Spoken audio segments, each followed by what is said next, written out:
What is up, everybody? Welcome to another episode of Limited Resources. This episode number 825. My name is Marshall. I'm one of your Limited Resources, and joining me on the line all the way from Denver, Colorado, it's Luis Scott-Vargas. Luis, we had a near miss on the show today, but we're going to be talking Urza's Saga. Are you stoked? Yeah, we will. With confidence. We've got our buddy TBS. He's on the line, and glad to have him back. It's actually been, well, I would say, about 15 months since we did one of these shows, which goes to show you what can happen in that amount of time, because we were all set to record the Tempest Stronghold Exodus show until at one point one was like, didn't we already do it? I think it was you, Marshall. We were like, I swore we talk about licids. And then we look back in the show notes and it's like, yep, we sure did those things already. So two episodes, in fact, on it. TBS, welcome back. It's really great to see you. And sorry we haven't had you on for such a long time. Getting our time zones lined up can be difficult with our schedules, but we're super happy to have you here now. Yeah, no, look, I'm really happy to be back. I mean, and also at least I had to make an attempt at trying to get best guest away from Sutcliffe, but we'll see. We'll see how you do today. I think his pure volume is going to beat me here. I don't know. There's not quality too. Yeah, well, you could be one shining bright light here near the end of the year and steal it from him. You don't know. All eyes are watching. I hope so. I'll personally go over to his house. That's right. There you go. Yeah, actually, you live close. I'll wrest it from him. Yes.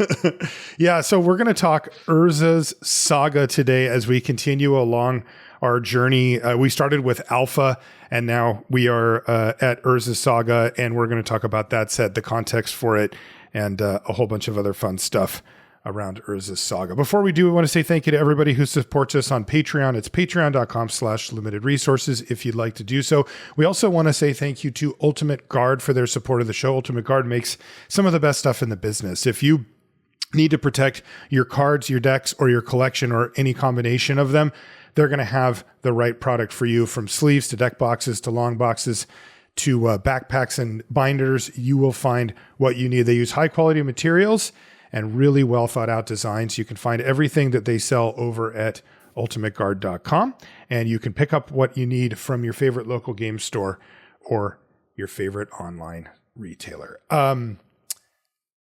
Big picture. This is Urza's Saga. This is Magic's 15th expansion set. I would have taken the under on that, by the way, if you would have asked me, but it is the 15th.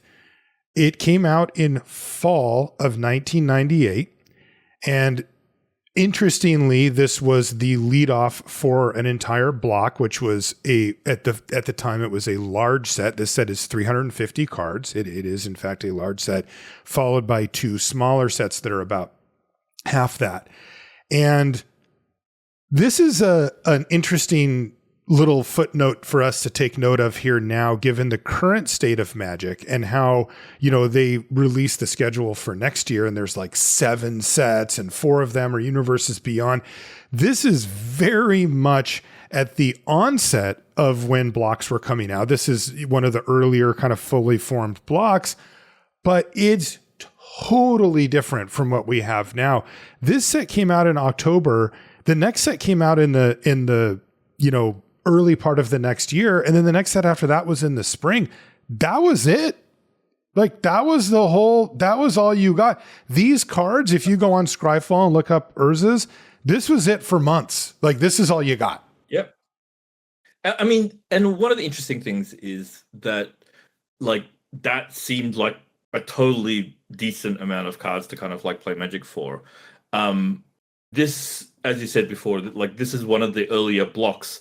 I think Tempest block was kind of like the first one that they really kind of like were able to do completely coherently as a 3-block set. And I think this one, they actually not only tied together kind of like mechanically how things work together, but there's also like the narrative is much more like tied together. And I mean, you see some of the mechanics kind of go from set to set and the themes as well. This is actually the first constructed Pro Tour I qualified for, was for block constructed for this Pro Tour. This is back when Pro Tours were single format. I played, I think, several limited Pro Tours before that, but not a constructed one. And I mean, this set kind of out of the gate was known as a completely busted set. There was so many powerful cards. There's several Constructor Pro Tours completely eclipsed by these cards in big and small formats. And this is just really kind of like one of the all-timers in many, many ways, both positive and negative. I think, I'm sure Luis probably looks on the set pretty fondly. A lot of these cards are like, All-Stars in Cube at the very least. Yeah, I mean, it's got Flying Academy, right? That's like one of my favorite cards of all time. Where were you at in life when this set came out, Luis?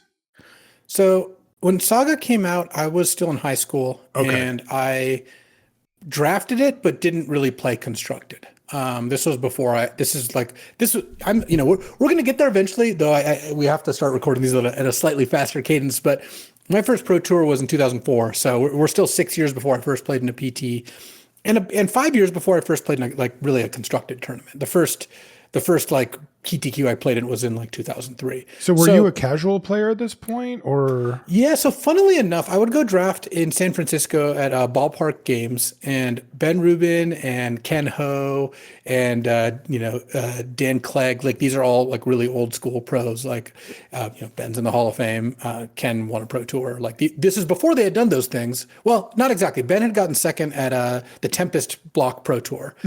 And I remember being thrilled that I got to go draft with these guys who were really good, even though I was not very good. But I did learn what I could from them. I was still much more, I wouldn't say casual player in the sense that at this point I wasn't playing a lot of like random games of Magic, but I really liked drafting and I liked following the PT. That's kind of where I was at. Okay. And what do you remember about Urza's Saga when it came out from your perspective?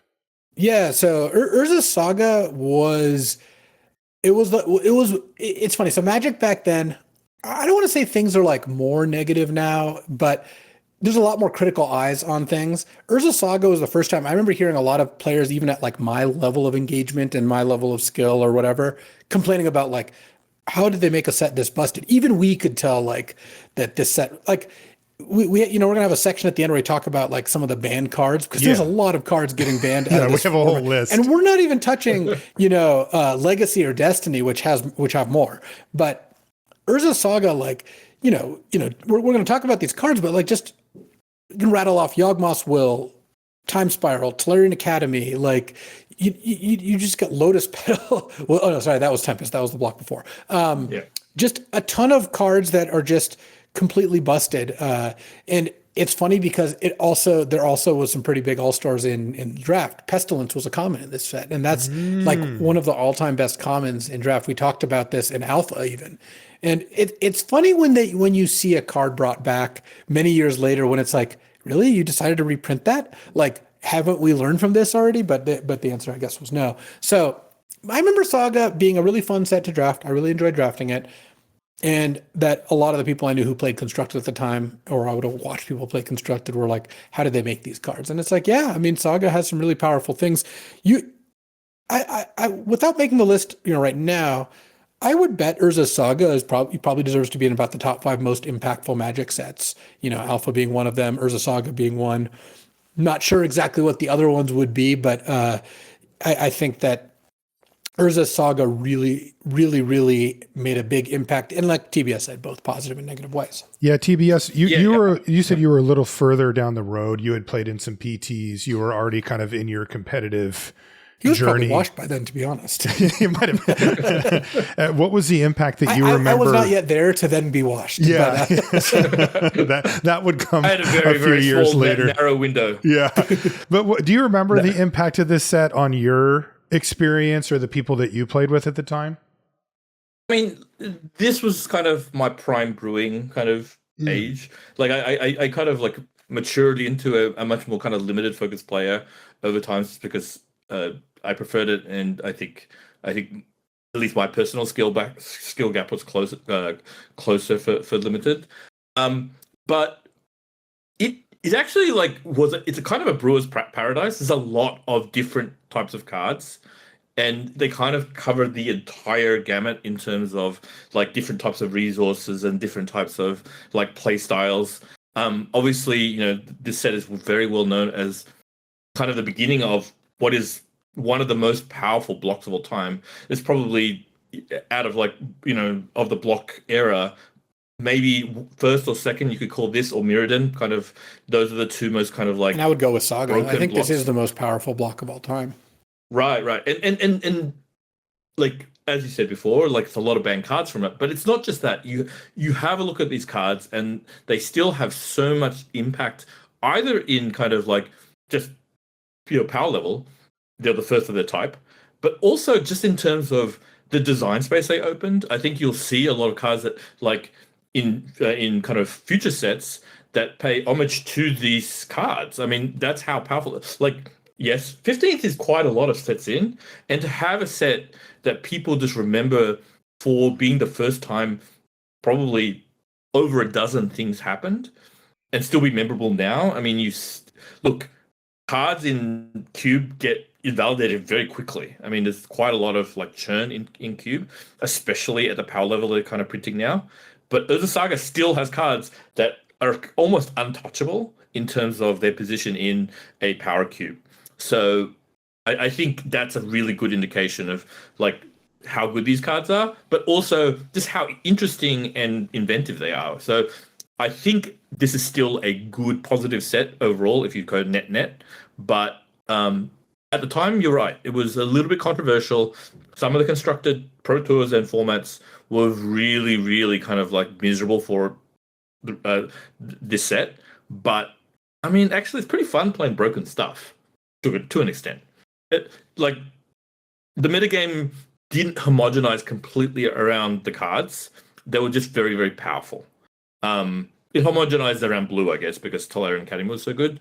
But like in terms of other stuff that was going on, there was just a lot of different paths, and we'll see it as we go through the set. How much of this do you guys think are kind of rose-colored glasses looking back?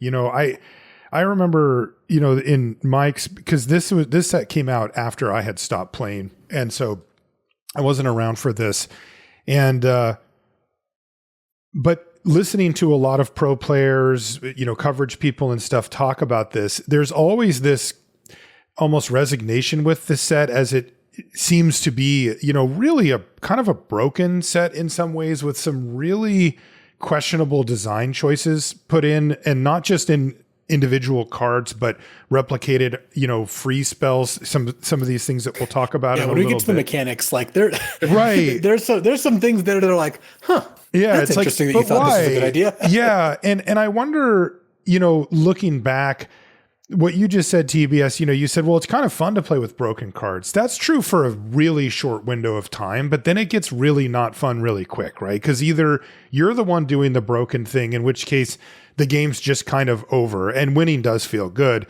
But if you're on the other side of it, the game's also just kind of over, and then and then it doesn't feel as good. But I don't know, those things, when they're like, I like to talk about the broken stuff that we did when I first started playing Magic again, but I didn't like to actually play with that stuff at the time, and I wanted it to be changed. Do you think that people look back at Urza Saga and kind of go, oh man, I remember Tolarian and all this stuff, but that these were like legit mistakes? I mean, look, I think we all look at the past with a little bit of fondness. One, it's just kind of like, I'll call it, I guess, reverse recency bias, in that you always remember the good old days. Yeah, but like, only there's a way to remember them or know you were in them before they were gone. Yes, that's right. but the thing is, I mean, you still play these cards now, a lot of them, right? Mm-hmm. In different contexts, obviously, and they are count. By the way, there are 12 cards from Urza Saga that are in current Vintage Cube. No way. There's 12 still is so many. 12. That's incredible. 12's a lot. And that's set. not even counting the like 4 or 5 that like have gotten, like you said, power crept out. Cards like Wildfire, War, and Power Stone that were in the cube but aren't currently. There's 12 in the Vintage Cube like as of this moment. That's unbelievable. Yeah, and there probably could be another half dozen that could be in the Vintage Cube if they Windfall could make it, that sort of thing. Like, Morphling isn't in current. No. No, I mean, no TBS. I have to say, I do not cube. Okay, I can. Yeah, we can tell. I will activate I my love Morphling. Morphling there's would make cards my like that top are 50 favorite cards. Yeah. But bro, Morphling isn't so. yeah. Is so There's you could cards put, that cost 3 mana that are like significantly better than gonna say, Morphling. if you cast Morphling for 3 mana, it would be okay. Oh man! Will you sign my Morphling TV? You're gonna regret that. Dude, one. Marshall, we got to chill. Our TBS isn't coming back. Yeah. We'll start looking around. Look, but okay, that is interesting because Morphling is a good example. This card was considered maybe the best creature like of all time at the time. It was, right? Yeah, I mean, the first 10 years of Magic is highlighted by Ancestral Recall and Sheevan Dragon being like, here's the best of in class of these two card types. You know, like their spells outpace creatures for quite some time. Like if you want to go to the Cube example, the number of creatures in Cube from the first 5 years of Magic is not very big. The number of spells and artifacts and lands, pretty big. But recently, the creatures have gotten a ton better, of course. I'm going to read Morphling, by the way, just because there's probably a bunch of people that don't know what it is. It's 3 blue for a 3/3 shapeshifter, and it has 5 different activated abilities. The first 3 cost a single blue mana. You can untap it, you can give it flying until end of turn, or you can have it get or shroud actually until end of turn. Yeah, and then the last 2 cost generic mana, so just 1 mana of any color, and you can give it +1/-1 or -1/+1 until end of turn. And I mean, this was at the time, right? TBS, I mean, legitimately considered the best creature printed. Well, also at the time, the way damage worked, you could make it a 5/1, like pump it twice, and then after damage goes on the stack, then spend 3 more mana and make it like a 2/4, and then it survives combat or whatever. Yeah, at that time, they had damage literally use the stack, and it would be like a triggered ability that would happen, and it wouldn't, until it resolved, your creature wasn't dead. So there's an ability sitting there floating, and then you could bounce your creature or change its toughness or whatever to try to get around that damage. That thankfully finally went away because there was a whole bunch of weird tricks that you could do with that. But horrible rule. Yeah, I mean, there's actually a very famous Pro Tour story. Basically, it's Kai Buda against Tommy Wallamies. So we top decked the Morphling. Yeah, he top decked the Morphling. Basically, maybe the only card in his deck that actually could turn the match around, and he won the Pro Tour. You know, obviously one of his 7, but like it's that kind of card that can really change the tide of it. Now, it's funny enough. I think if you printed that now, I don't think there's a lot. Maybe it would be okay in standard. Maybe I don't know. If you printed it now, it would go in the dollar bin. Like it just, cards just have to be so much cheaper now. Like, well, and also no enters the battlefield. Like no ETB, I'm out. Like that's a.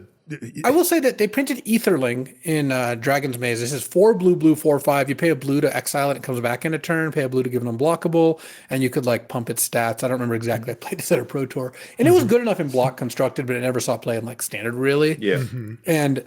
But yeah, I mean, if you wanted to make a Morphling that's roughly the same abilities, like I think if it costs 1 blue and was like a 2/3, it would still probably not even be good enough. Is my guess. And maybe straight up 3 mana 3/3 Morphling, would that be good enough? Like maybe that's pretty good enough. Uncommon, Yeah.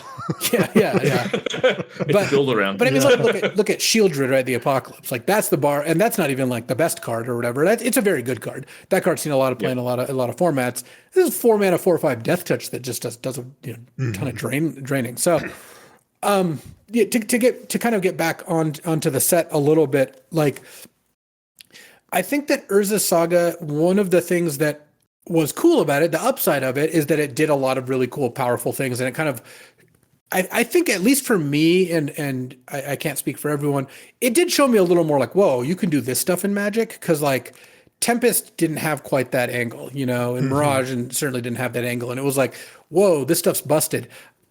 Whether it was good for the game, I think that it would have been better if they dialed it back. It's kind of like it's not the same as like printing Power in Alpha. I think we're all on the same page that printing Power in Alpha was a genius move, 100% right. You would never dream of changing that. I think printing the power level of the cards in Urza Saga, they probably could have been scaled back some or done less of some of those things. But with a lot of this stuff, it's better to aim high and miss than aim low and miss. Like it's better to come in hot than to come in cold. Like if you it's kind of like if you shoot for the stars, at least you land on the moon or whatever. But like or whatever, other way around. But in this case, like, did it drive some people away? Yeah, probably. It probably did. Was it good for Magic to print a bunch of powerful, exciting cards? Yeah, probably. Also, there's always like a give and take with that sort of thing. Yeah. So I get specifically into the design of the set. I think one of the reasons is compared to like Tempest is kind of a linear set. A lot of the mechanics are essentially like they're parasitic. You want to play more of them together because that's like things like Shadow. I think it's just better to just play all Shadow and stuff like that. I think the thing with Urza Saga is while there is an overall theme, it's the block is called the Artifact Cycle. Ostensibly, apparently, it was meant to be like an enchantment set, like focus set. This is said by Mark Rosewater and a couple other designers inside Wizards. But it's very, very open-ended. Cards are kind of like powerful for what they are. Yes, there's context, and obviously things like Solarian Academy requires a lot of like artifacts. But like how you go down, kind of using it there's quite a lot of paths, and part of that is the two core mechanics are very, very generic, right? There's cycling, which essentially is just kind of like, let's call it. I mean, cycling is coming back many cycling times. is very clearly a really good mechanic. Like this was a great innovation. It's hard to argue against it at all.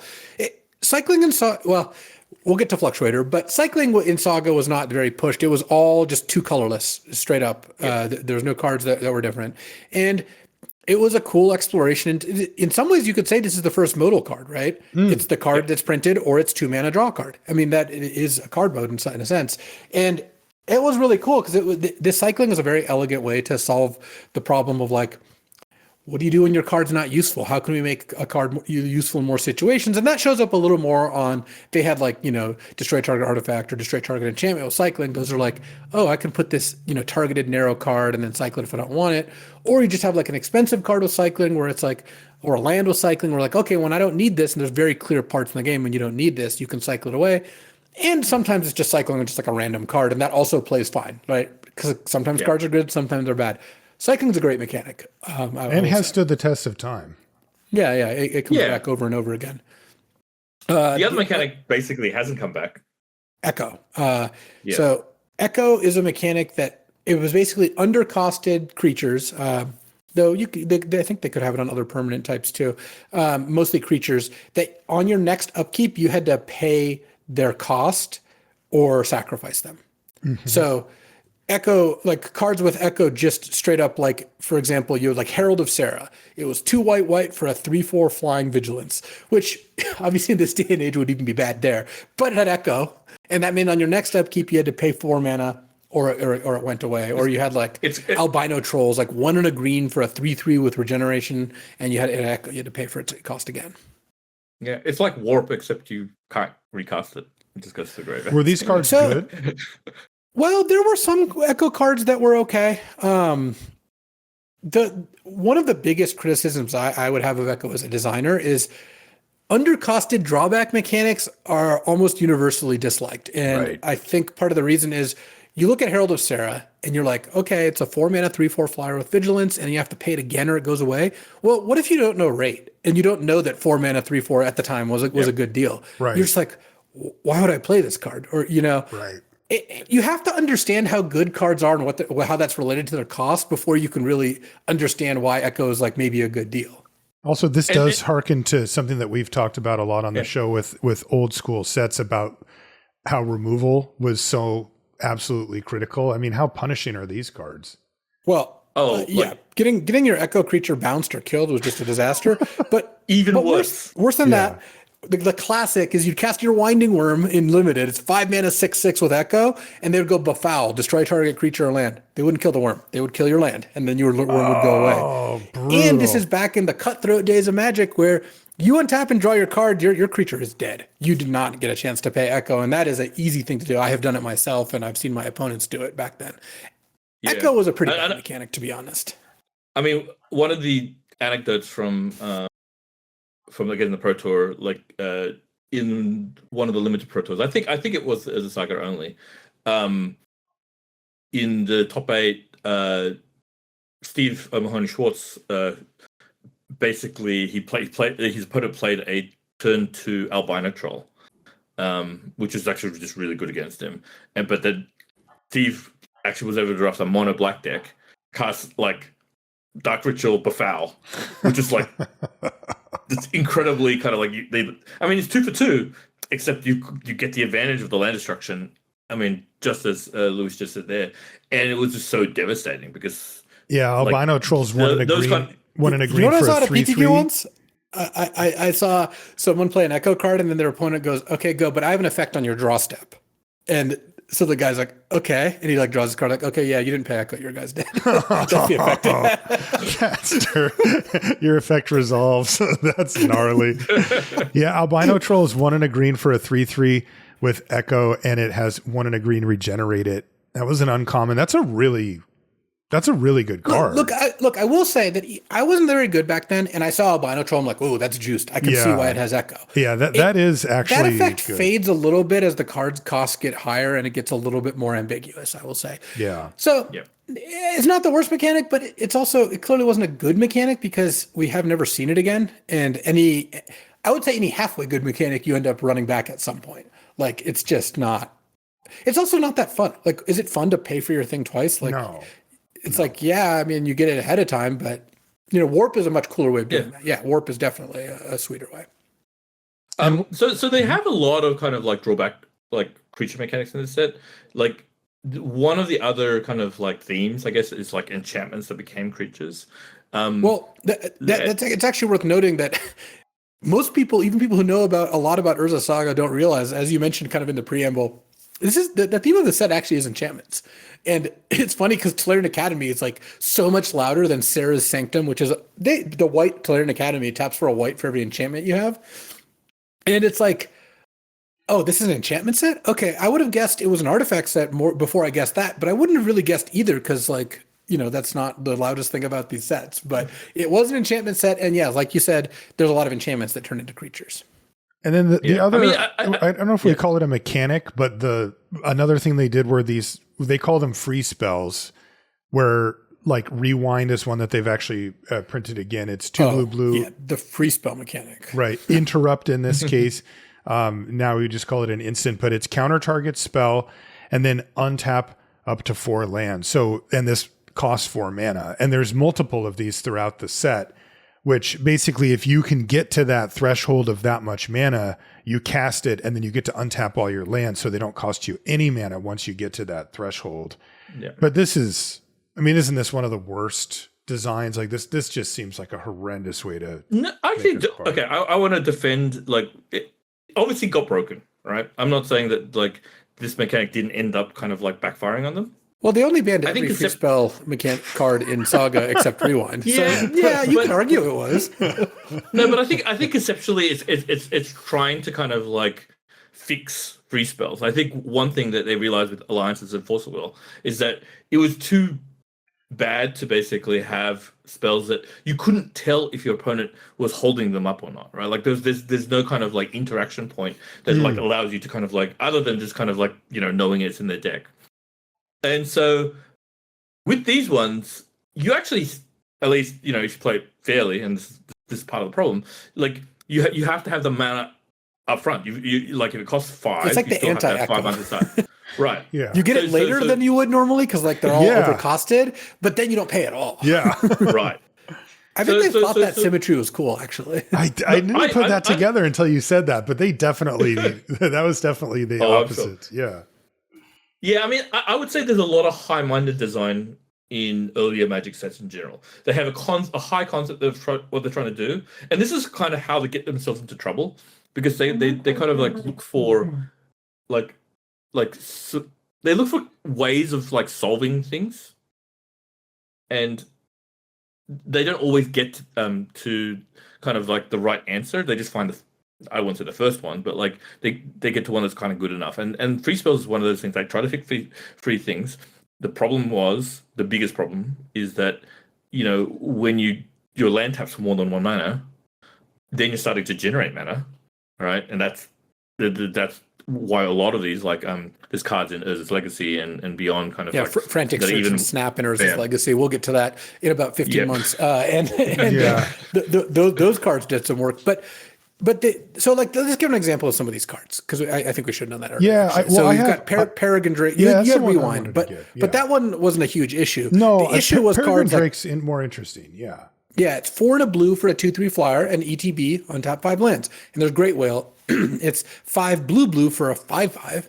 So again, overcosted. Even back then we knew that. ETB on top 7 lands. And the problem with these two cards came bigger once that they got added to, or once Recurring Nightmare and Survival of the Fittest started playing with them. Those cards were printed prior, of course. But that's when it was like, oh, you pay 3 mana and you sack a creature and you return Great Whale and untaps. Let's say you have 6 lands in play. You can just return Great Whale and another creature infinite times because you pay 3 mana to return Great Whale. It untaps 6 lands. You pay 3 more mana to sack whatever it got brought back. Let's say Avalanche Riders, which is ETB, destroy a land, destroy one of their lands. Then you sack the Avalanche Riders, bring back Great Whale, untap 6 lands, pay 3 to get back Avalanche Riders. And if you had 7 lands in play, or your lands tapped for 7 mana, if you had multi-mana lands, then you could get infinite mana as well. And look, again, I think you really hit the nail on the head, TBS. It's like they had a lofty design goal of like, okay, free spells are obviously fun. Like this is something people want. Like alliances, there's a reason they made it in alliances. There's a reason they made it here. Casting spells for free is inherently something a lot of Magic players will want to do. But how can we do this to make it not broken? We'll make it so you can't cast your 2/3 flyer until turn 5 or your 5/5 until turn 7, and that'll be fair. And it's like, well, yeah, but there's obviously a lot of ways to break these. Time Spiral is the most egregious. It's like 4 blue. Each player shuffles their hand and graveyard into their deck and draws 7 new cards, and you untap 6 lands. And it's like, well, we made Time Twister cost 6. You don't get to cast it until turn 6. But we also really weren't understanding that we could put Tyrant Academy in Lotus Petal and soon Grim Monolith that's in Legacy, Mana Vault and Voltaic Key. And then you have things like Pro Tour Rome where it was like these Academy decks winning on turn 1 or 2 a lot of the time. Probably not with turn 1 a lot of the time, but probably turn 2 or 3 a lot of the time. And like it was possible to win turn 1, but in general there were turn 2 or 3 decks. But turn 2, reasonable amount of percentage, like we're talking about 20-ish%, and then like 3 almost like we're talking about 60 or 70% for the ones that were able to kind of like have the density correct. But I mean, as I said, I think a lot of these things try to be interesting, which is like, I think if I want designers to kind of go one way, I'd rather they go interesting than not. So definitely interesting and dangerous is way better than safe and uninteresting. Right. In fact, just to kind of like look ahead, so there was a reaction to this entire block because it's so powerful. And then so the next block was like much more conservative in terms of power level and in terms of interest, honestly. And it was the Mercadian Mask block. And that reaction was it was like some of the lowest Magic that I think that Magic was so much worse overall for Magic than Urza Saga was. Unquestionably, which then luckily led us to one of the GOAT sets of all time, Invasion. But we'll get there. Yeah, I think that this probably highlighted, and I don't know, maybe you can speak to this, TBS, because you started working in game design not incredibly, like a couple years later, right? Yeah, like 2002 is when I started doing stuff. This set probably highlighted to Wizards, at least internally, like, we need some more people with like power level chops, because like the amount of like overpowered things in the set was way higher than you would want. Even if like even if you hold it to be true, which we are, that like it's better to shoot high and go for interesting things, like they still needed someone in the building who's like, hold on, free Time Twisters or that's not it. Lands that tap for 7 mana. Well, I think Tyrant Academy has been a massive net positive to my enjoyment of Magic, so I'm glad they didn't have this person to stop it at that point. But it's hard to really justify making the card, to be honest. Yeah. I mean, I think this block or this set was when they decided they needed to have the Future League and kind of like essentially what is modern play design. Like it was the reaction to this set, like the fact that they didn't get enough reps with these cards at a certain like skill level. Because I mean, it's funny to think about now, but like the majority of players who are on R&D did not come from the Pro Tour at this point. Right, so these are people who hadn't even been around that long. So like there wasn't that many time for people to like pass through that cycle. Right. There was a couple. Like I think Henry Stern. I think Randy might have started around here. Like there's a couple like sets around this era that. Turian had joined. No, Turian joined like 6 years later. He was at no, last PT. Yeah. Yeah, according So to Google, it was Mike Elliott was the lead designer. The design team also had Richard Garfield, Bill Rose, and Mark Rosewater. Development team was led by Mike Elliott, so the same person who was the lead design, and included William Jokush. Yeah, Bill Rose, Mark Rosewater, Henry Stern, and Beth Morsand. Yeah, she was like a rules guru, actually. Yeah. So the only person who played in the Pro Tour really there was Henry Stern. And Henry Stern's very good. He's actually used to be my boss at different points of my career. He's a very smart guy, but one like Pro Tour level player.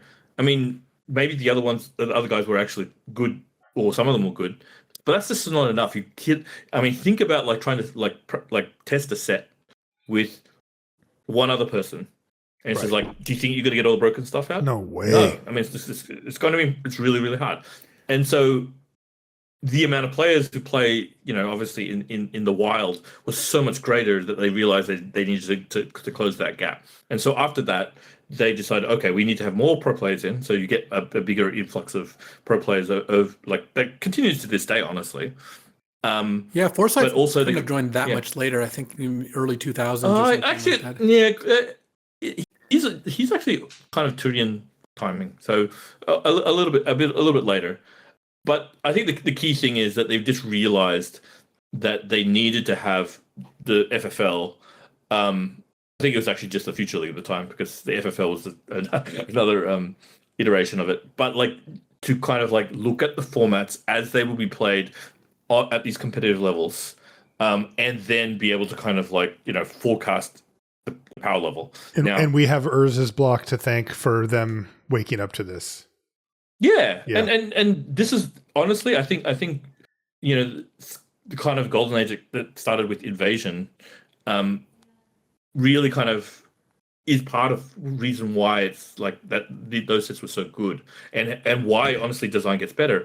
I mean, there's an excellent reason why limited sets in general have such a high quality threshold, and it's because all the iterations, all the thinking, and the level of players that are in R&D over the years have now kind of like formulaically understood what limited is, and then how to repeat that experience, obviously with some changes each time, but like how to keep it fresh, how to keep it interesting, how to like highlight different things at certain times. But it's much more like formulaic. At this time, there's no formula. They make cards that kind of like try to achieve design goals, like high level design goals, and then say, is this card cool or not? And that's it. It's not, there's a few steps in there, but you have a look at these cards, and there's definitely no master plan here, right? These cards are just individually designed cards, very, very creative, and that's how they hang, essentially. There's not necessarily like, oh, this combo together, or at least maybe a 2-card combo, but if you think of it like a 3-card or synergy stuff, just does not happen at that level. There was no what is the blue-black archetype in Urza Saga? Right. It's like that. That's just not the way they were thinking about things back then. Okay, well, I want to talk about individual cards here too, but before we do, from the big picture, I just have a simple question. We'll start with you, TBS. Do you like this set? Oh, I really like this set. I'm a little bit of an apologist, but because I think that philosophically, its heart is in the right spot. I'd rather like sets be pushed than not be pushed. I think its errors are kind of forgivable given the constraints or the resources at the time, but I do think it's like pretty like it's about as close to the edge as you can go before people will just leave your game. And people did leave the game, but like it was a costly, yet I think very, very important mistake in Magic. I mean, to highlight that, we probably mentioned this when we were talking about Tempest, though we didn't do a great job remembering we talked about Tempest, so maybe not. They did have a program around this time. It was a little later because I remember Memory Jar was included, but like you could send them one of the cards they banned in Standard. It was like Time Spiral, Memory Jar, Tolarian Academy. And if you did, they'd send you a pack of that set. They had like a buyback program because they felt so bad that they were banning so many cards. Of course, we all know that it would be a horrible financial decision to send any of those cards in for a pack because all those cards are worth quite a bit more than a pack. But at the time, this was their way of backstopping, like, hey, I understand you're frustrated by this, but we'll give you a pack if you give us these things. What about you, Luis? Do with all my VVs in 2 weeks? Yeah. What about you, Luis? Do you like Urza Saga? Yeah, I loved Saga. I kind of didn't have skin in the game in the sense that I was basically just playing limited and watching the PT, and it was really fun to watch a lot of these and read about like a lot. Well, it is hard to actually read about because there wasn't any video, but to read about all these like cool decks. But I do think that if you could change things about Saga, if you could go back, if me and TBS are like, all right, you got a time machine, and for whatever reason, this is what you're going to use it for. You're going to get to go back, and you get to spend 3 hours with the team and like change some cards. Yeah, we would change some things, but like, would I stop Tolarian Academy? I don't know that I would. Would you? Maybe you wouldn't make Frantic Search is particularly egregious, right? That's in Legacy, but I think that there was more tolerance for that sort of thing then than there is now, and also, I don't know, things being cool or just that is cool. Like, how many people, if you were able to poll a population of people who could form an opinion on both Saga and Mercadian Masks, like had knowledge of those two sets, right? We don't ask a Magic player who started 5 years ago; they doesn't know anything about them. But like, if you pulled all the Magic players at the time who liked Saga more, who liked Mercadian Masks more, I don't see how Saga doesn't win on a landslide. Mercadian Masks is just garbage, and it's way worse to print underpowered stuff than overpowered stuff.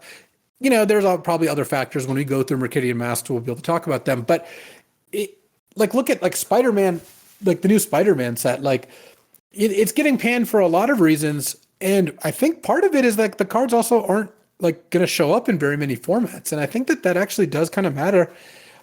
Saga was at least very cool. I have very fond memories of Saga. I loved Urza Saga. I loved drafting it. I loved reading about the events with it. I didn't have the like pain point of like, showing up to FNM and playing my Goblins deck against a Tolarian Academy deck. I can imagine that would be unfun. Yeah, and there were bannings at the time, right? I mean, I guess that would be the biggest downside were constructed bannings that happened while this set was actually out.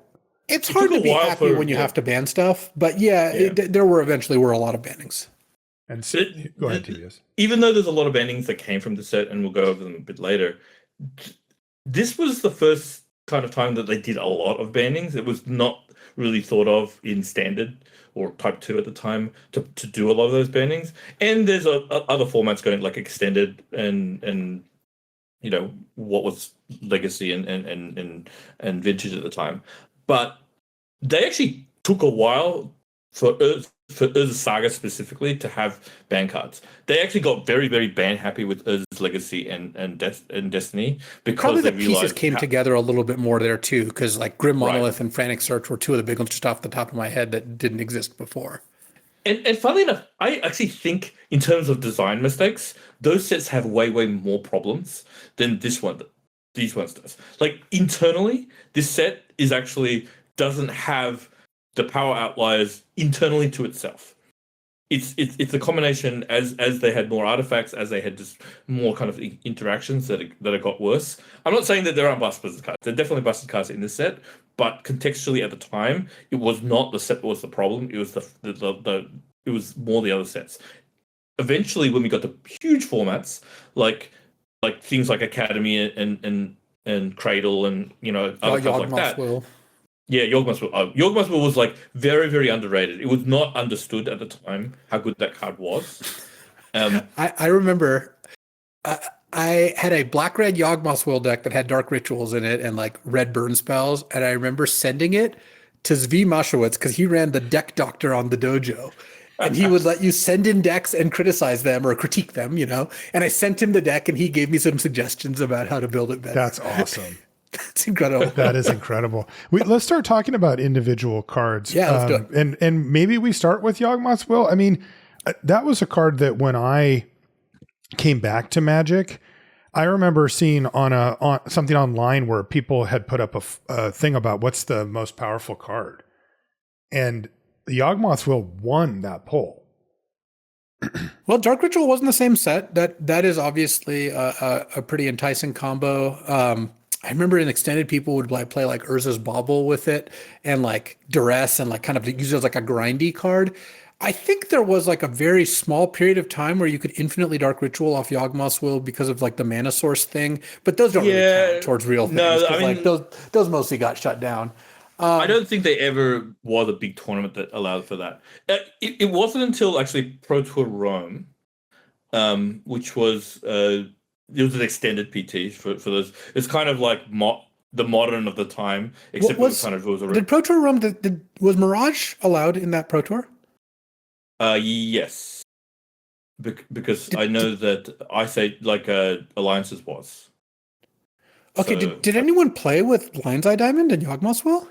Yeah, so actually one of the kind of hidden best decks of the format was played by a player called Brian Hacker. I know that Luis. Brian Hacker, he is like the father of money drafting. Yes, the father of money drafting. Really, like, I mean, he's really, really nice guy, but also just very, very kind of intuitive player. And he brought this deck that looked, at the time, completely unintelligible to other people. It was a Tolarian Academy deck, but it ran every zero cost thing in like that was available. There was Lodestone Bauble, Gust the Scepter, and Lion's Eye Diamond. And so it actually kind of like took advantage of the fact that you'd empty your hand, and then you'd get Lion's Eye Diamond, and then kind of like do these kind of like this minus combo. And so it took a while. People did not get Yawgmoth's Will because it looked like a one shot, and it looked like you had to do it all in one turn. And so yes, I mean people got it, but I don't think they realized it was as powerful as it was until one, it started getting really, really, really big in Vintage, and two, like there was a time in Standard or Type 2 that there was kind of like a lot of powerful black cards. In fact, John Finkel won the US Nationals with a Yawgmoth's Will powered kind of like, it's almost a mid-range control deck.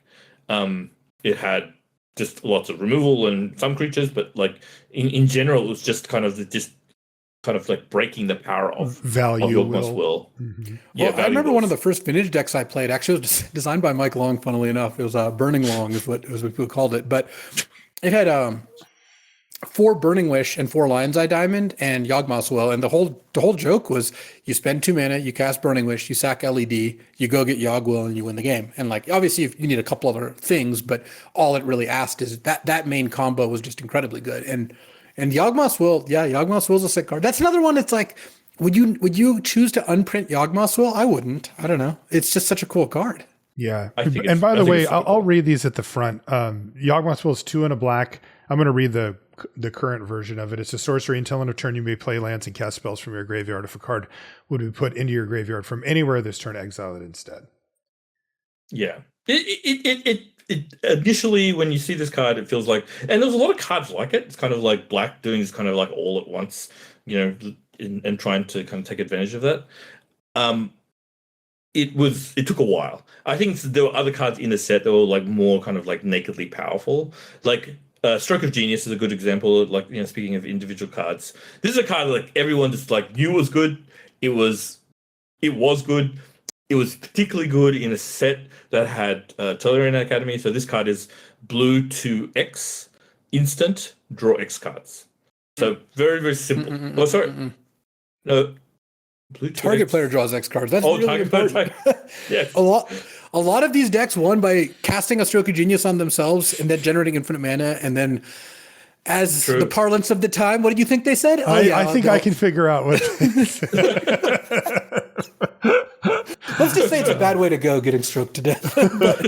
but it's funny because, again, speaking of cards that wouldn't age well, they could print Stroke of Genius as an uncommon now, and people wouldn't play it even in limited. Like, it was blue 2X, draw X cards at instant speed is like, okay, 6 mana, draw 3 cards, sure. But this is when you could A, generate tons of mana, and B, this was just a very powerful instant speed spell. Like it scaled up over time.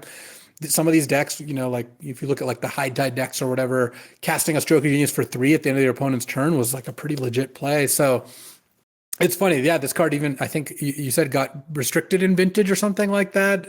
Maybe in Block, I don't remember.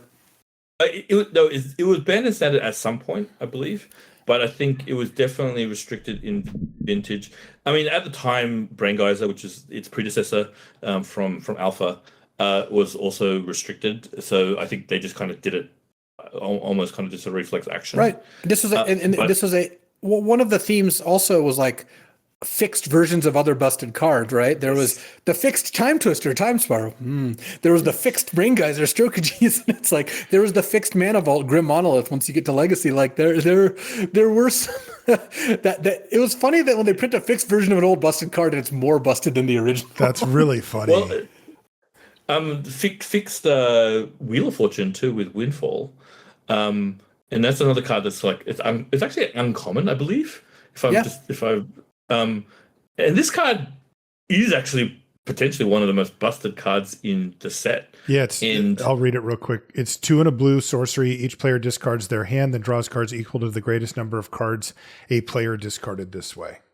So if someone has 7 cards in hand, then both players draw 7. And the way this card played out in these Academy decks was like they would go like, turn 1 land Voltaic Key, you'd like play your Jackal Pup on turn 1, and then they'd go a Lotus Petal, another artifact, an Academy, cast Windfall, you discard your hand, we both draw like 6 cards, but I only had 1 card left. Like it was Wheel of Fortune. I mean, this one is not better than Wheel of Fortune, but it was kind of like a Wheel of Fortune reprint, which is incredible, right? Yeah, that is crazy. Yeah. What are some of the other cards? Well, one of the things going on in Limited at this time was Mono Black was the best deck, and Black was the best color. In fact, famously, Steve OMS in I think the Pro Tour he won, he drafted Mono Black, and there was like 6 people at the table drafting Black. And the reason Black was so good, it had Pestilence, which is 2 black enchantment. You pay a black, it deals 1 damage to each creature and player, and it's hard to overstate how good this card was in all these old limited formats. Pestilence is one they should never reprint it because it's just a complete BS card. It also has a clause that if there's no creatures in play at the end of the turn, it goes away. So you had to like kind of manage having a creature in play. But like, would this card be good in normal limited? I don't know that it would, but it'd be super obnoxious, and it was busted when all the creatures were like 2/2s. Yeah. And the combo in Urza Saga, there was a common pro black creature, Disciple of Grace, and you would just like play that and play Pestilence, and then you could just keep Pestilence everything away, and that would always just stay in play. Corrupt was a common. It's 5 and a black sorcery. Deal X to any target, gain X life or X number of swamps you control. And then there was like Dark Ritual and like a bunch of good removal, like Befoul and Exhume, or just like whatever standard black removal spells. And I remember just drafting Black and Limited. It was a little like drafting Eldrazi and MH3, to use like a current example, where you really wanted to be doing that more than anything else. You could even have multiple people do it and still support it. Black was even more extreme, though. I really do remember like half the table being black on average, and more than half in some drafts. That's crazy. Yeah, this was a time where they was very strict with the color wheel, so the color pie, not color wheel, and such that Black and Red still got the lion's share of the removal in Limited. So like there's just very little kind of options in terms of Green like, straight up just didn't get removal at that point. Like it just didn't, like nothing. Yeah, there's no fight, there's no bite, no cards of that ilk were in green, and blue only had bounce, and white had pacifism at best in most cases, and certainly they didn't have them at the same density. I think that the one thing that this makes sure is like there's kind of like different ways of removing. Like white now has like combat damage, like spells that do damage in combat and stuff like that. There's no such kind of like blurring of the lines. Black got direct removal. Red got damage removal. Yeah, I just looked Green at didn't get the set. Green got not a single card that could remove a creature from the battlefield. Oh, that's crazy. Just 0. And this is actually why historically this took a while for them to wash out. This would be many blocks before this idea that green couldn't remove creatures was just out of the design philosophy. And so as soon as they did that, then green started becoming kind of like, kind of one of the premier cards it is now. And actually, I think part of the kind of ebbing and flowing of colors in the limited was essentially how strict they adhered to the traditional color pie. Now, I mean, this is driven by many different kind of like reasons. They want most permanent types to be interactable by every color in different ways, in flavorful ways, and within the color pie. And while this can feel a bit soupy in some cases, I think in general it makes, especially like formats, just generally more fun to play. There's more interaction. There's more kind of like, you know, playing to the board. Whereas if you didn't have removal, well, the way that you kind of beat that is just to be faster or bigger or whatever. Like this very, very simple solutions. And you generally it wasn't good enough. Like this is why green was just considered such a, it was like the color that all like, you know, newbies played, but they would get trashed by constructor players because they just knew the value of removal. That's not the case anymore now. Like playing green as a newbie, a totally legitimate choice. You can play, you know, like top level like constructed decks with green. You can play top level limited decks with green. This just wasn't the case back then. What about two of the absolute heavy hitters, Luis? One of your absolute favorite cards, Tolarian Academy, and then also Gaia's Cradle. These were cards that had a big impact and still do now. So there's a cycle of 5 lands, and the power level disparity is similar to the boon cycle in Alpha, where you had Ancestral Recall, Lightning Bolt, Dark Ritual versus Giant Growth and Healing Salve. Because there's Tolarian Academy and Gaia's Cradle. So, you know, taps for a blue for each artifact, taps for a green for each creature. Then there's Serra's Sanctum, which taps for a white for each enchantment, going back to the white enchantment theme. Also, I did play this card in a Pro Tour once, Serra's Sanctum. I played the Enchantress deck in Legacy. Both an Enchantress in the set even. And Serra's Sanctum was, you know, it's the Enchantment Academy. But then you had Sheevan Gorge, which is a land that taps for colorless. Tap for? Taps for colorless. And you can pay 2 in a red and tap it and deal 1 damage to your opponent. That was what red got. That was the red one versus Academy and Cradle and even Sanctum. And then black got Phyrexian Tower, which is actually not a weak card. Yeah. Taps for a colorless, or you can sack a creature, add black. And that card actually shows up here and there in Modern once it got printed into Modern and whatnot. But yeah, I mean, again, these are the lands you would make if you didn't really understand like power level, I guess, is the easiest way to say it. Because it's like, especially Academy, it's like there's a lot of 0 mana artifacts. Yeah. They understood at this point that a land that taps for 2 mana is not something you should really do a lot of. I guess they printed Ancient Tomb and City of Traders like very close to this, so who knows? But if Academy taps for blue reliably early, that's already busted. And sometimes it tapped for 7 mana on turn 3. You know, but as we said, there's a cycle of free spells, so it's like, okay, so you're going to put this in Time Spiral in the same set? Like, what I would say, what did you expect to happen? But of course, that just wasn't even the world we lived in, where they were like doing a great job of like figuring out anything. This did coexist with Wasteland at least, right? It did. It did, but it wasn't all. They weren't all, like if you played in block constructed. Actually, I remember. So this is back when the Legend rule was horrible. The Legend rule was if you had a legendary permanent in play first and they played the same copy, theirs would just go to the graveyard. So imagine in the Academy mirror when you just play Academy on turn 1 and then your opponent just can't play Academy. Oh, like, that's amazing. Green decks in block would play Crop Rotation to get Gaia's Cradle, but they'd play 1 copy of Tolarian Academy. So they go turn 1 Forest, sack my land to get an Academy, which doesn't even tap for mana in my deck. So you can't play Tolarian Academy. Just to block you off of it? That's incredible. Yeah. At some point, I think I don't remember whether it actually killed, like your one killed the other one. That was later. That was later. Okay. And then they had both, yeah.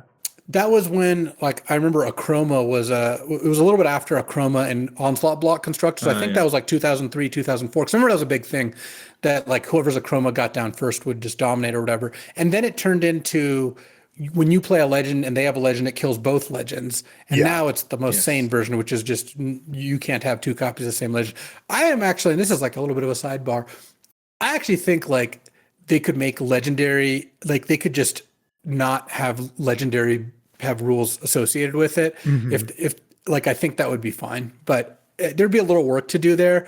But I think that I just think like the legend rule isn't like, I don't think you need to tie that to legendary. You can make cards that are unique, but you don't have to have every single legendary card be unique. Yeah. But that isn't fully like cooked, so Spider-Man.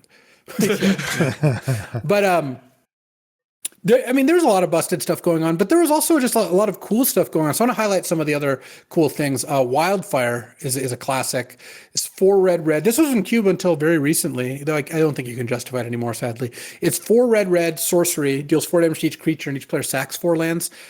This is actually, we're in Kai's heyday, so this show and the next time we do this, we're going to be talking a lot about like Pro Tours Kai has won with these cards. But yeah, this is when he won or top 8 with a Wildfire deck. I know he played it. He has like a Worlds deck with it, which had like Grim Monolith Voltaic, and City of Traders, Ancient Tomb, a bunch of artifacts. Covetous Dragon is a 5-mana 6/5 flying, dies if you don't have an artifact, and a Wildfire. And Wildfire was a really cool card. Wildfire even got reprinted in Standard 7 or 8 years later, and was pretty cool there too. Like that's a neat one. Sneak Attack is in the set. That's just like a classic. That's a cube. Cube all-star at this point, and even obviously Sneak and Show and Legacy is a thing. Goblin Lackey. People just playing it kind of like. Sorry. Oh yeah, I remember putting Sneak Attack in a deck to like sneak in just the worst things you could imagine. It was just a very clearly fun card. Well, you said Sneak and Show. Isn't Show also in this set? It is. Yeah, Show and Tell is in the set as well. That's a good call out. And Red also had Goblin Lackey. So this is red for a 1/1 Goblin. And when it deals combat damage to your opponent, you can put a Goblin from your hand into play. And what's so funny is this was kind of a meme card at first. Because it's like, what's the best Goblin you can put in? Ha ha ha. But then it like very soon was like, no, there are actual good Goblins you can put in. And like, once a couple years later, once Scourge came out and you're putting in Siege Gang Commander, obviously that's just sick. But like Food Chain Goblins wasn't even that much later than this, where like you would put in Goblin Matron, which is in the same set. 2 in a red, 1/1, go search for a Goblin, and like Goblin Recruiter to stack your deck and stuff like that. Yeah, I mean, I think, just kind of going to limited quickly.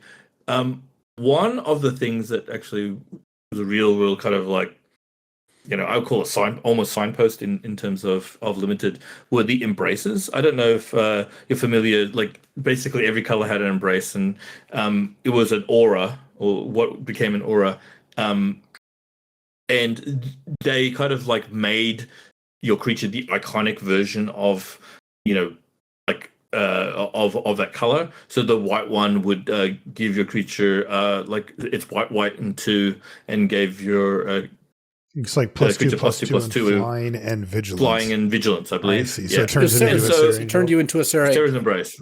Right, and then you had Vampiric Embrace that made it a Sega Vampire. Shiva's Embrace made a Shiva Dragon. Gaia was kind of child of Gaia, I think is really what it's going for. And then Zephyr's Embrace. There wasn't any good kind of like blue creatures at the time, so they just had to make one in the set and then kind of like give it an embrace. Yeah, Zephyr is like a 3/4 flying hexproof or something like that. But for 6. So yeah. Which is funny because Morphling is in the same set, but the Embrace gave it +2/+2 flying and hexproof, which was awesome. Like that was incredibly good. Yeah. Or yes, Shroud. The Embraces are cool because even back then, people kind of knew auras weren't that good, and the Embraces were like, what if we made a 4-mana aura that was actually good? Those are all pushed. Are those uncommons? Vampiric was the worst one for sure. Zephyd was a really good one because it protected the creature, but I mean, all of them just. They ended the game without an answer, and Zephyd even stopped you from having answers in a lot of cases. Yeah, Zephyd looks good. That looks like a good card. Yeah, I mean, flying was also just much more powerful than it is now, and you don't have as many kind of like modal kill enchantment cards as you do now. So it's like it's just very like flying was so premium. Actually, it's like just to reinforce that with like things like evasion was just like the amount of flying in certain colors. Just like the amount of removal in certain colors was just really like high in one color and low in the other one. And so there was just you just run away with games where you had the one evasive creature and the ground was stalled or whatever, things like that. So it's really these cards were good because they broke stalls, and on top of it all, they ended the game very quickly. And in some ways, a lot of the fundamentals of how limited works, if you play this set, you would actually have to unlearn some of the stuff you do now because they're such a foreign, like, what is important and what you have to value. Like you have to overvalue removal, like way above. Like removal is important now, but like just a normal like run of the mill kind of like 5 mana sorcery kill a creature thing would be premium back then. And so you have to kind of like those numbers. If there's a 17 lands for like Bafal would be, you know, like really high. And there's a lot of interesting cards coming from the set Waylay. I know. This is Waylay's got a funny story behind it. What is Waylay? So it's 2 and a white. Yeah, go ahead. Yeah, it's 2 and a white, and this is the original wording because it's important in this case. Put 3 night tokens into play. Treat these as 2/2 white creatures. Remove them from the game at end of turn. So I believe 6th edition rules was what it broke with, or is it? Do you remember? There was a rules change that broke it. I don't remember specifically when that happened, but I mean, if you read the card now, like, so let's see the Oracle text of Waylay. Let me see how that's changed. It says create 3 2/2 white knight creature tokens, exile them at the beginning of the next cleanup step. Yeah. So the reason it says weird, that's a little weird, is because the way the card was originally worded, you could just cast this end of turn and then attack your opponent with them. It was not meant to do that. It was called White Lightning, and the decks the White Weenie deck basically got like a 1-turn delayed Ball Lightning, except if you had like a Glorious Anthem type effect in play, all of a sudden it does 9 damage instead. And also that was just pretty powerful for what was going on at the time. So Waylay was actually like a legit offensive threat for, I don't know how long. I don't remember how long that era. So people would end step this and say they would go away at the next one after that then? Correct. Well, the way the card's really worded, that is how it works. Because, you know, like you cast it on the end step and they go at the beginning of the next end step. They changed the cleanup step to make it so that didn't work. I mean, I guess it says remove them from the game at end of turn. I guess that there must have been some ruling about what end of turn meant. End of turn means the way it is now, which is at the beginning of the end step, all those effects trigger. Okay. It's kind of like when you use Kiki Jiki at the end of your opponent's turn and then you don't sack that token until the end of your turn. Yeah. You know, that's just how it works now. That's why this has like some bizarre wording. It's just weird because those cards not intending it. Yeah, it's just weird because those cards do say at the beginning of end step or whatever, and this just says at end of turn, which that must have been where the loophole was. Yeah, the wording, like, wow. So people were just end stepping that and just bashing you for 6.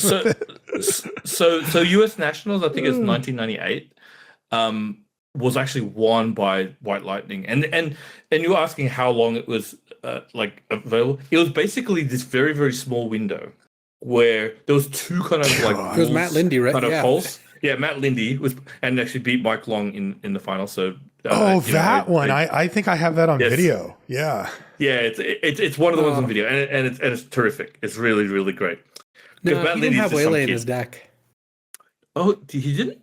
No, he did win nationals. I remember I've watched that video a million times, but he didn't have Waylay in his deck. Oh, okay. Maybe he had a I think it was Kyle Rose. Maybe his nickname was White Lightning. The Ham. No. The Ham. Kyle Rose. He won 1999 U.S. Nationals with 4 wins. That's right. Okay. Seriously? I got the wrong one.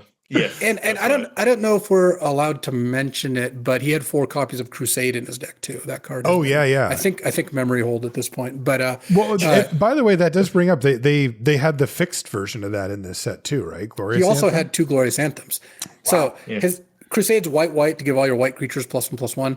And so he had 6 anthems and 4 waylays, and every anthem is +3 on a waylay. So you would you could even go turn on 1 drop, turn 2 Crusade, turn 3 waylay. But it was, I think more is like you would play waylay as one of the last cards in your hand to push the rest of the damage through. Yeah. But it was called White Lightning. And that's crazy. Yeah, it's funny because the Ham streams now. He's actually got a great stream. If you like Limited, you should check out the Ham on Twitch. One of the best Limited players out there. Did you guys know the Ham has 4 Pro Tour top 8s? Yeah. This wasn't even one of his accomplishments. And a win, right? And a Nationals win. Yes. He did win one of the VTs. Yeah. So Ham was actually someone who got a little robbed on the Hall of Fame. Just there was a lot of people from the early days who basically if they weren't still playing or didn't have people who could like kind of champion their cause still playing, they didn't really have a way to get the word out. But yeah, I didn't know who he was when I first started doing Pro Tour commentary. I learned about him after. I will say it's called the Hall of Fame. If you don't have any fame, then you know. I guess, yeah. Wow. Isn't that true though? That like fame is spoken like someone who has fame privilege or something like that. Yeah. Well, I don't really count the fame. I don't want to get too literal about it. I mean, it's meant to honor without the best derailing players. too much. Like the impact you have on the game and the audience and like the atmosphere matters. I would have gotten into the Hall of Fame with a lot less Pro Tours top eights than other people because of those out of the game accomplishments. That is true. That is true. No, absolutely. I'm not trying to argue that that I didn't have enough accomplishments, because clearly I had way more than enough accomplishments to get in, but I could have done it with much less. You thought I was going to be modest. Yeah, thanks for making that. Yeah, really nice. Can we just let's move on? Let's move on. I think we've all seen enough here. But what is worship? Worship is a cool one. So that's 3 and a white. It's an enchantment, and as long as you have a creature in play, it prevents all damage that would take you to less than 1. Oh, yeah. Okay, I know this card. And actually, it was a really, really important card, like in some different standards. Actually, one of the biggest impacts that it had on a kind of like format was there was a deck called Counter Sliver. So it was exactly what you think it was. It's kind of like a tempo-based deck where you play slivers. Most importantly, it played Crystalline Sliver, which is it's a card from, I believe, Tempest, and it's blue-white. And actually, not from Tempest. I think it's from Set After.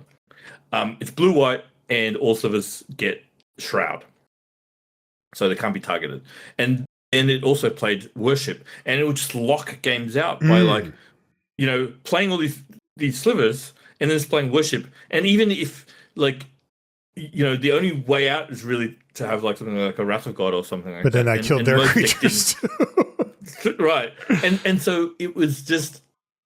Like so many decks didn't have like main deck or like access to easy enchantment removal, and so this is a powerful card in a much more constrained like format where you don't have as much enchantment removal, you don't have ways of mass removing your creatures, like. And this, again, as I said, this is a different environment to what we have now, where there's quite a lot of both of those things, and so. These cards that are very narrow, that kind of lock things out. I mean, there's a card, Energy Flux. I don't know, Energy Flux, sorry, Energy Field. Energy Field. That also kind of didn't work as well as Worship, or at least in the standard format. But there's a lot of lock pieces in these sets. Smokestack. I mean, one of my favorite. Energy Field is a enchantment for 1 and a blue, and it prevents all damage to you. But if a card goes to your graveyard, you sacrifice Energy Field. Okay. Yeah, and so there's quite a. Well, you were going to say Smokestack. This card's iconic. Smokestack's in the set. That one was somewhat recently in the Vintage Cube, though honestly it probably lasted 3 more years than it should have, to be honest. Yeah, I liked trying to make Smokestack work in Vintage Cube, but the reason I liked it was because it kind of wasn't a thing. Like you knew you were taking on a challenge. Smokestack is 4 mana artifact. At the beginning of your upkeep, you may put a soot counter on this artifact. At the beginning of each player's upkeep, that player sacrifices a permanent of their choice for each soot counter on this artifact. And the key with it was that you could, so there's 2 triggers that would go on, and you could stack them such that you were kind of 1 permanent behind where your opponent was. Yeah. And then eventually you sacrifice the Smokestack. I mean, when I was playing Vintage Cube, this was actually one of my favorite cards to. Me too, but it wasn't very good. But yeah, but this was a super interesting card to play that made kind of a mini game happen where your opponent had to decide whether they wanted to try to put the pedal to the metal and out permanent your Smokestack, or whether they wanted to just give up and watch all their lands and everything go away, and yours too, until your Smokestack went away. Well, once a Smokestack gets to like 3 counters, the board disappears very quickly. And even at 2 counters, yes, both sides of the board, and even at 2 counters, like the board is trending towards not existing. Yeah, so, the craziest thing about Smokestack is that the putting the counter on is in May. So like you had a lot of control over kind of how that went. Like it really feels like this should have like a runaway train feel to it where it's like building and growing. One, because I played against a lot of Smokestack when it was good in Vintage. Very rarely with it. I was on the Brainstorm Ancestral Recall side of the equation, as you might imagine. They have a Smokestack out on one. Let's say they have like a Mishra's Workshop, a Mox, and a Smokestack on one. And you have one land in play. And you're like, well, yeah, if I play a second land, they're going to untap, sack their Mox, tick up Smokestack to 2. But if I don't play a land, they're just going to keep it at 1. Yeah. Okay, I gotta play a land, and like there was some back and forth with all of it too. TBS is smiling. This is his kind of fun there. Oh, I love it. I mean, I generally like lock pieces in like, not all the time, but like I like stacks in Vintage at the time, and also especially in Vintage Cube. I like causing misery in Vintage Cube. Oh, you're one of the zero sum fun people. If fun is zero sum and you're having all the fun, then well, then if they're having none of the fun, amount of fun is being had. Yeah, at least by me, it's the maximum amount of fun. What about Phyrexian Processor? This is the one from Finkel versus Bob. Finkel versus Mar. Right? Yep. Yeah. It's a 4-mana artifact, and when it enters, you can pay any amount of life. You can pay X life. And then you pay 4 and tap it and put an XX into play, a black Phyrexian. And Finkel paid 19 life against Bob just to make sure his processor's tokens were bigger than Bob's. And I believe Finkel won that game too. That is just wild. So you pay 4, tap it, and make a 19/19? Yep. And you can keep doing that, right? Yeah, every turn you pay 4 and tap it. And again, this is a card that wouldn't even like sniff standard these days. Right. And honestly, would this card be good in limited? It probably would. Yeah, it would. You'd pay 4 or 5 or something, and maybe even 10, and just pump them out. But it's 8 on mana the draw, for the though. Can you first cast one, this? 8 mana for the first creature is pretty bad. Yeah. Would Processor be good in Modern Limited? No, I think I think your so. win rate would go down a lot if you put this in your deck. Man, brutal. Yeah, this card was one of the best cards in the set for Limited, and also very good in Constructed. So, it played really well in Limited too, huh? Oh yeah, it was unbeatable. Yeah, it was a bomb. You would name like 4 or 5, like you said, Marshall, but there just wasn't much artifact removal. The games were slower. Like you're never beating this card unless you have like an insane draw or something. People just weren't dying on turn 7 in Limited these days. Like I mean, we've talked about this a lot, but like in Modern Limited, if you don't have a 2-drop, you kind of feel behind, especially on the draw, and they have a 2-drop. Like you're just like, okay, I'm like. Not to get too Circovits on you, but like if they're on the play and have a 2-drop and you're on the draw and you don't, aren't you already 30% to win that game or something? Yeah, like you're that? down like a chunk. Before in the olden days, you would just you wouldn't think about the fact that you didn't have a 2-drop. That would just be like most of your games, and like sometimes you wouldn't make a play till turn 4, and that would not be a problem. Right. And now we're talking about paying 4 mana not to affect the board and also to give up a bunch of life. It's a tough sell. Well, to give you more of a sense of like how many iconic cards are in the set, because we haven't talked about all of them. Green got Exploration and Argothian Enchantress. Exploration's still like a legacy mainstay. That's another fixed card, right? That's fixed Fast Bond. This time they did fix it. Fast Bond is more broken than Exploration. Congratulations. Yeah, it's a green for an enchantment. You may play an additional land on each turn, where Fast Bond was as many as you want, but you take a damage for everything past that. Argothian Enchantress is also a fixed card, but fixed on the better. The other way. Yeah, so it's 1 and a green for a 0/1 Shroud. And it says when you play an enchantment, draw a card. So Verdurn Enchantress was an alpha. It's 1 green for an 0/2 when you play an enchantment, draw a card. But obviously, you could just lightning bolt it. Argothian Enchantress, this was in that legacy deck I played. Was a kind of fringe legacy card for a long time. Did it make waves in Standard, Ben? I don't remember. A little bit, but not really as much as it did in the legacy kind of field. There just wasn't enough like cheap enchantments. I think the amount of wild growth style cards was just higher in the earlier sets. But yeah, it was there, but just not a huge player. On the other hand, there's kind of like a ton of other cards that kind of like hit Standard at the time. I just had brought it up a second ago. We want to talk about some of the cards that use some of the core mechanics, like Crater Hellion. Crater Hellion at the time was like considered one of the bombs of the set. So Crater Hellion is red 4 for a 6/6 with Echo, so you had to pay the cost again. But when it came into play, it did 4 to each other creature. So it's kind of like Extinguisher Starship. We all know how good that card is, right? And this is a time where removal's not plentiful. Yes, it had Echo, but the creature, it left a creature in play, and it's a huge creature. 6/6 is massive. Yeah. So, and this card was actually like total bomb in limited, and also was a constructed player. Wasn't a huge constructed player. It was with Oath of Druids, right? Right.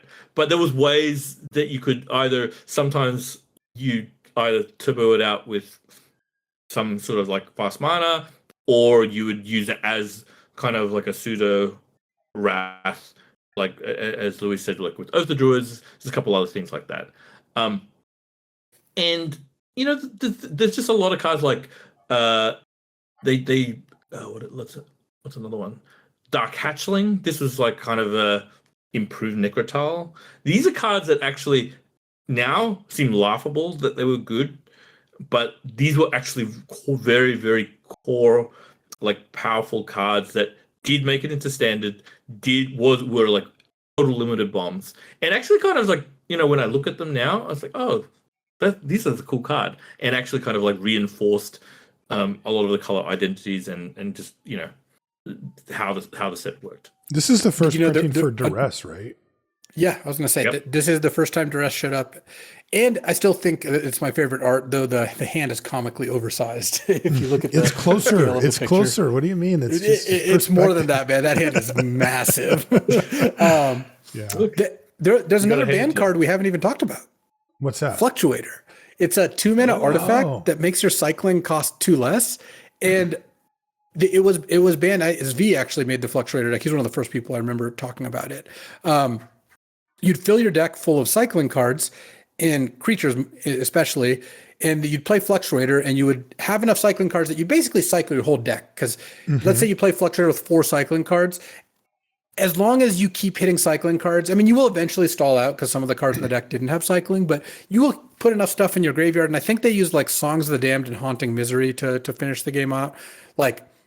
Or at the very least, I think it was Haunting Misery. It's 1 black, it deals X to your opponent or X number of creatures in your graveyard, something like that. Let me look up a Fluctuator deck just to see, but this card did get banned. It was a really funny one. One of the many that got banned. Yeah. It was banned in Standard in 1999. I think Z played it in Block Constructed Pro Tour New Jersey. Yeah, it had 1 Songs of the Damned, and in a lot of cases, and you'd eventually fluctuate into something. You had like 1 Lotus Petal. All the lands had cycling, so it did some things. What is back to basics again? Blue and 2 enchantment. Oh, this stupid card. Non-basic lands don't untap. Actually, still good now. I think. I don't know how good it is in Current Legacy. But it's still cool. I don't think that great, but it does see play every now and then. This is kind of like the blue Blood Moon equivalent. Yeah, but pretty savage still. Really hardcore in the right matchup for sure. I mean, overall, I think that when you talk about the amount of cards, like we've gone through so many cards. Yeah, Voltaic Key, 1 Power Stone, Time Spiral. We talked about. I mean, these are like Gilded Drakes in this set. I don't think you can really easily say with that this set was not only memorable but was not enjoyed, because there are like so many like memories and like matches that come from these cards. Yes, there were some terrible experiences as well, but net I do think this is one of the sets that you have it's not zero sum. I think the enjoyment was much higher, and seeing some of the blocks that came afterwards where they were like a little bit gun shy with their power. I think in general, you complain about it now. I think that it's about interaction. These cards interact as well as like are like just do interesting things. Yeah, I'm looking at it and it's interesting because I think that, if you're somebody who didn't play during this time or wasn't even alive during this time, you might think, oh yeah, those old sets, you can look back and they have all these broken cards and everything was just crazy. But this is exceptional. Like the number of cards that either had an impact, even have an impact till today or had a major, major impact at the time and for the years that came after this set came out is just staggering. And so many cards that we still know today came from this set. This is not normal. If you just go pick a random set from, plus or minus 2 years or whatever from this spot, you're not going to find sets that had this much stuff come up very often. This one was really the exception. And I think when you look back, I think it's interesting because I see kind of two sides of the coin here. On one hand, we're still talking about these cards, and in many cases, we're still playing with these cards in different formats, old formats, cubes, stuff like that. But on the other hand, I'm looking at a list of the cards that got banned and restricted in its day from the Urza's block or from, that time frame. And there's like 10 or 11. I mean, it's a lot. Like this thing had an impact. And if you've ever taken the time and money and effort to build a constructed deck and then had a card banned away from it, it does not feel good. Like it is not fun. It's really fun to talk about in retrospect. But if you're the one who put your time, effort, money into that and then, had it kind of just pulled away from you like that is a negative experience for sure. And I think that, we're seeing from Urza Saga both sides of that, where they went really big and they flew a little too close to the sun on a few of these cards and ended up having to get them banned, which was bad. But they also really did hit some chords with these that have resonated from, when this set came out in the late 90s all the way until today. And that's impressive. I mean, I think it really does go to, Luis, what you were saying about, going big is better than going boring. Yeah, I think Urza Saga was a success. To some degree, we're a little insulated, like I mentioned, because I only played Limited back then. You weren't playing Marshall. TBS was playing Constructed, so and he likes it. Yeah, so he actually has, I think, the best point of view for this. I would say that it would be hard for me to argue that Urza Saga didn't have a hugely positive effect on Magic as a whole, even if some of that positive effect was short-term negative of hey, we made too many broken cards, let's refine our processes. I mean, if they needed a catalyst to do that, they needed a catalyst to do that. Yeah. And that was the time. It did lead to an overcorrection in masks, and I would argue that one of Mask's enduring contributions was don't make really underpowered sets.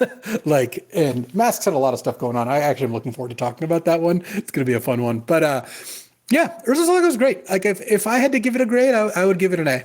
I think that I'm a power level apologist. I think that going higher power level, and in this case, in some ways, the Simpsons episode where they're explaining why Mr. Burns isn't getting sick because all the diseases are trying to rush through the door at the same time and they can't get through. So it's a really old episode because the Simpsons, I don't think it's been on air for at least 20 years in terms of quality. But oh geez, I think that having a lot of broken stuff in some ways can actually make it more acceptable because it's well, you have 6 different broken decks to choose from, even if maybe it's better to have no broken decks. So it's a lot better than current standard with VV or Oko standard, where that Oko Pro Tour was one of the worst Pro Tours I ever played. And Saga, I think, was a little bit different. But even if we can't speak to all of it, I think the fact that it endures in people's minds is long-term and overall, the long tail of Saga still continues. It's still providing benefits to Magic, even if in the short term, for people playing back then, there were some real negatives. What's your big picture takeaways from the set, TBS? I always look at it with his historical perspective, similar to what Luis just said. How I think about this set is, how many memories or how many experiences it creates and continues to create. Because I think when you look at old sets with Magic, you don't play with these cards that often, and you certainly don't play with them in the context that they were created. And you just have to see how many different pro level stories, and that's only a small subset of it that come from these cards. And then even my own personal experiences, I think the limited format, while very, very black skewed, was quite enjoyable. Like this was about the second block or second block that they had full block kind of design, and it did feel like there was something going on in terms of like getting it much more, at least in terms of creature ratio and removal ratio, closer to like a better equilibrium. But not only that, these cards still do interesting things. I'm kind of like part of modern design that I don't like is that it feels like they're kind of like checking boxes. Mm-hmm. They're saying, okay, we need this, and that's fine. I think it makes for at least more consistent design overall. But I feel that the amount of times they paint outside the lines in terms of like what is interesting space that they're willing to go through is just doesn't push it enough. And when it's like if you don't push it enough, the sets stop becoming memorable. You stop creating kind of like interesting kind of like thought experiments or play patterns. And I think sets where they push in many directions, I would say like Khans of Tarkir is a good one where they push in a lot of directions in a much more modern way. I think they end up being like just they hit for longer. They have you have the people who love them, who come to it, who remember them, who continue to come back to the game. So I'm very, very positive on Urza Saga. I'm actually less positive on the following sets in many ways, because I think Urza Saga like had a character and design philosophy that I still think generally applies, even though they may have gone too much in one direction. What grade would you give it if you had to give it one? Oh, it's definitely an A. I mean, like if you turn in terms of like you adjust for like time and kind of what they knew at the time. I think the Magic history would be much worse off if we didn't have this set. Do you guys think that they should do this now? Do like a massively overpowered set? Yeah. No, I think that they know a lot more now. So like there's less excuse to do that. Like if they printed a card like Frantic Search these days, it'd be like, what the hell are you doing? Like you know that's a bad idea. And Magic, I think it would have there's a lot of different Magic formats, and I think it would probably cause more harm to really upend them. Like, I mean, without going too far in it, like I think MH3 already does this in a way that I think is negative. Yes. Like, it's totally Boros Energy's 90% MH3 cards. Like the MH3 is like, it seems like every deck in the top 8 of the last PT had MH3 cards all over it. Yeah, because they're like, well, we're going to print direct to modern and we're going to really juice the set to make the set be popular. And they did, but by just like kind of overtuning it to the point where you had to buy those cards because those were the best cards around. I don't think that'd be positive to do again. No. Yeah, I think I would be okay if they printed Learn Academy again, though. That would be fine. We get a dispensation for that one. Yeah, one small exception. I think part of the problem with the MH3 cards is that they just muscled out too many cards, and kind of beloved decks. Like there's too many like straight up better replacements, and then too many like parasitic designs that required you to play all of the same card from energy specifically. I think MH1 is actually much closer to the right amount of stuff. And I think I mean it feels very inorganic. I mean, at least if they did it in a regular set, it would feel like people could find these combos themselves rather than just being like, here you go. This is the thing you're going to be doing for the next 3 years if you like this format.